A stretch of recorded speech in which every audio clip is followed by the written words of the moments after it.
انا للہ و انا الیہ راجعون۔ جی ہاں، پشاور پولیس لائنز کی مسجد میں دھماکے سے 28 افراد جاں بحق جبکہ 150 افراد زخمی ہو گئے ہیں۔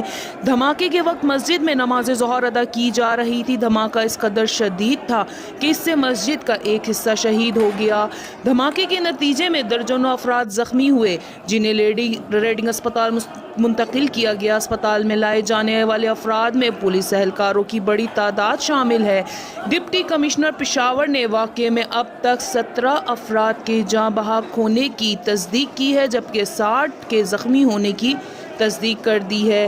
پشاور دھماکہ کیسے کیا گیا؟ رانا ثناء اللہ نے بتایا کہ نجی ٹی وی چینل سے گفتگو کے دوران وزیر داخلہ رانا ثناء اللہ نے کہا کہ دھماکہ پولیس لائن کی مسجد میں ہوا۔ یہ خودکش دھماکہ بتایا جا رہا ہے۔ 50 سے زائد زخمی ہوئے ہیں۔ اس واقعے میں ہدف پولیس اہلکار تھے۔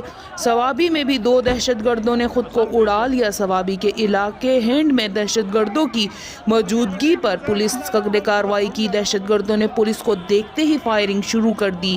پولیس کے مطابق 2 دہشت گردوں نے خود کو دستی بم سے اڑا لیا جبکہ ایک دہشت گرد کو گرفتار کر کے نامعلوم مقام پر منتقل کر دیا گیا۔